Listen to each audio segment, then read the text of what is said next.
بسم اللہ الرحمن الرحیم۔ شروع اللہ کے نام سے جو بڑا مہربان نہایت رحم کرنے والا ہے۔ ایم جی وائس اسلام کے پیارے دوستو، السلام علیکم ورحمۃ اللہ وبرکاتہ۔ پاک ہے وہ ذات جس کی قبضہ قدرت میں میری اور آپ کی جان ہے۔ امید کرتا ہوں میرے تمام دوست احباب خیر و عافیت سے ہوں گے۔ اللہ رب العزت مجھے اور آپ کو اپنے حفظ و ایمان میں رکھے۔ پیارے دوستو، آپ سبھی نے حضرت خالد بن ولید رضی اللہ تعالیٰ عنہ کا نام تو سنا ہوگا۔ حضرت خالد بن ولید رضی اللہ تعالیٰ عنہ کا شمار نہ صرف اسلامی تاریخ میں بلکہ دنیا کے سب سے بہادر جنگجوؤں میں کیا جاتا ہے۔ حضرت خالد بن ولید رضی اللہ تعالیٰ عنہ تاریخ کے وہ پہلے اور آخری انسان ہیں کہ جنہوں نے اپنی زندگی میں 100 سے زیادہ جنگیں لڑی۔ ان ساری کی ساری جنگوں میں حضرت خالد بن ولید رضی اللہ تعالیٰ عنہ کو جیت نصیب ہوئی۔ معزز سامعین، حضرت خالد بن ولید رضی اللہ تعالیٰ عنہ تاریخ کے وہ واحد جنگجو ہیں کہ جنہوں نے اپنی پوری زندگی میں ایک بھی جنگ نہیں ہاری۔ آج ہم آپ کو اس بہادر جنگجو کی تاریخ سے جڑے ایک ایسے واقعے کے بارے میں بتائیں گے جسے سن کر آپ حیران رہ جائیں گے، کیونکہ یہ تاریخی واقعہ نہ صرف بہت زیادہ ڈراؤنا بلکہ عجیب بھی ہے۔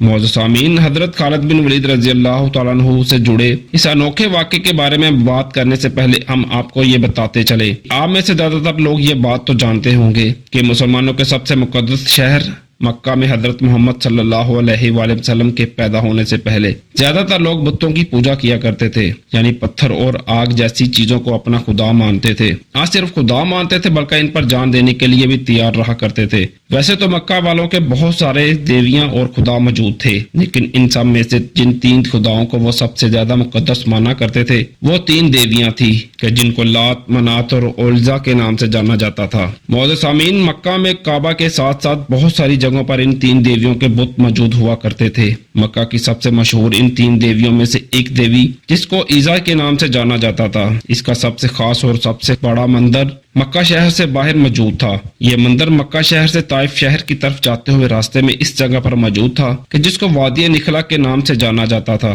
مکہ شہر سے دور ہونے کے باوجود بھی ہر دن مکہ کے بہت سارے لوگ اس مندر میں نہ صرف پوجا کرنے کے لیے اکٹھا ہوا کرتے تھے بلکہ اپنی دیوی کے سامنے بہت سارے جانوروں کو قربانی کے طور پر بھی پیش کیا کرتے تھے۔ عرب ہسٹریز کے مطابق یہ مشہور عزا کوئی عام انسان نہیں بلکہ ایک شیطان عورت یعنی چڑیل تھی، جس کا سایہ اس دور میں وادی نخلا میں موجود 3 ایسے خاص پیڑوں پر ہوا کرتا تھا کہ جو دیکھنے میں بہت زیادہ گھنے تھے۔ یعنی عزا نام کی چڑیل عورت وادی نخلا میں موجود بتوں کے اندر پہنچ کر شیطانی آوازیں نکالا کرتی تھی، جس کی وجہ سے لوگوں کو یہ محسوس ہوا کرتا تھا کہ شاید یہی ہمارا خدا ہے، اور وہ لوگ اس کی آوازوں کو سن کر نہ صرف خود بتوں کی پوجا کیا کرتے تھے بلکہ ساتھ ہی ساتھ بت پر مٹنے کے لیے بھی تیار رہا کرتے تھے۔ معزز سامعین، جب پیغمبر حضرت محمد صلی اللہ علیہ وآلہ وسلم نے مکہ شہر میں اپنے نبی ہونے کا اعلان کیا تو مکہ کے لوگوں نے بہت ساری چیزوں کے ساتھ ساتھ اس دیوی کی بھی عبادت کرنے سے منع کیا اور ان کو سمجھایا کہ یہ کوئی تمہارا خدا نہیں بلکہ ایک شیطان ہے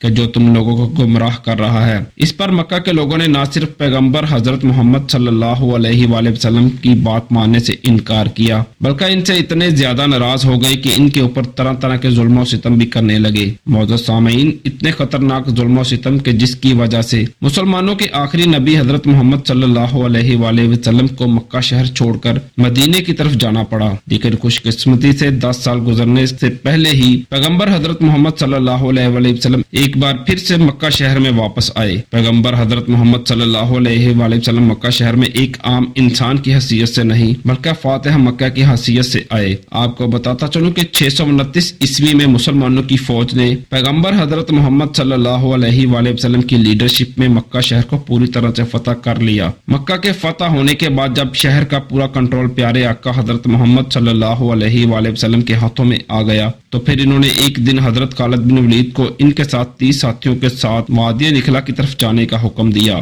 دوستو، وہی خالد بن ولید رضی اللہ تعالیٰ عنہ جن کو اسلامی تاریخ کا نہ صرف سب سے طاقتور سپہ سالار مانا جاتا ہے بلکہ اگر یہ بھی کہا جائے کہ ان کی وجہ سے ہی مسلم دنیا سب سے پہلے سپر پاور بنی تو شاید یہ کہنا غلط نہیں ہوگا۔ دوستو، یہی وہ مسلم سپہ سالار تھے کہ جنہوں نے کچھ دنوں کے اندر ہی لگ بھگ پورے ہی مڈل ایسٹ کو فتح کر لیا تھا اور پرشین، بیزنٹائن جیسی طاقتور سلطنتوں کو